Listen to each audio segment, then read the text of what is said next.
दोस्तों, भगवान श्री राम विष्णु जी का अवतार थे।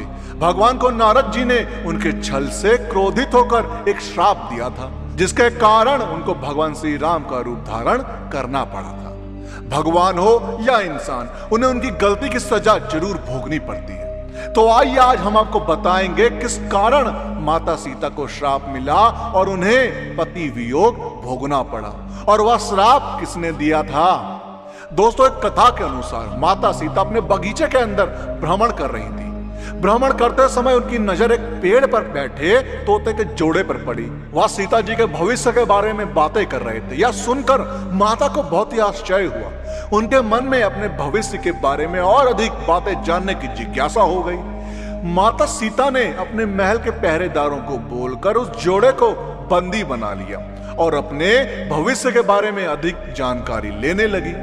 और उन्होंने यह भी पूछा कि उनके पति के बारे में वह इतना कैसे जानते हैं। तब तोते की जोड़ी ने बताया कि वह वाल्मीकि आश्रम के एक पेड़ पर रहते थे और वहां हर समय भगवान राम और सीता माता की ही बातें होती थी। और उस तोते ने यह भी कहा कि भविष्य में भगवान श्री राम आपके स्वयंवर में शिव जी का धनुष तोड़कर आपसे विवाह रचाएंगे। अब माता सीता उस तोते की जोड़ी को अपने महल में रखने की जिद करने लगी। माता सीता उन्हें कहती है, मैं तुम दोनों को तभी ही छोड़ूंगी जब श्री राम यहाँ आकर मुझसे विवाह करेंगे। तब तक तुम दोनों आराम से मेरे घर में रह सकते हो। यह सुनकर मादा तोता सीता जी से कहती है कि हम वन के पक्षी हैं, हमें घर में सुख नहीं मिलेगा। मैं गर्भवती हूँ, मुझे जाने दो। मैं अपने स्थान पर जाकर बच्चे पैदा करूंगी। आप चाहें तो उसके बाद मैं फिर से यहाँ आऊंगी। उसके कहने पर भी सीता जी ने उसे नहीं छोड़ा। तब उसके पति यानी नर तोते ने कहा, हे सीता, मेरी पत्नी को छोड़ दो, वो गर्भवती है। जब ये बच्चों को जन्म दे देगी तब उसे लेकर मैं फिर से तुम्हारे पास आ जाऊंगा। तब माता सीता ने कहा, तुम आराम से जा सकते हो, लेकिन ये मुझे बहुत पसंद है। तुम घबराओ नहीं, मैं इसकी अच्छे से देखभाल करूंगी। जब सीता ने उस मादा तोते को छोड़ने से मना कर दिया तब वो नर तोता दुखी हो गया। तोता दोबारा सीता जी से निवेदन करता है कि मैं अपनी पत्नी के बिना जिंदा नहीं रह सकता। हे सीता माँ, इसे छोड़ दो। तुम बहुत अच्छी हो सीता माँ, मेरी प्रार्थना मान लो।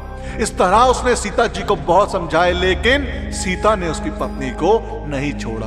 तब मादा तोते ने क्रोध में सीता को श्राप दिया, हे सीता, जिस प्रकार तू मुझे इस समय मेरे पति से अलग कर रही है, वैसे ही तुझे भी स्वयं गर्भवती की अवस्था में श्री राम से अलग होना पड़ेगा। कुछ दिन बाद पति से बिछड़ने के दुख में मादा तोते के प्राण निकल गए।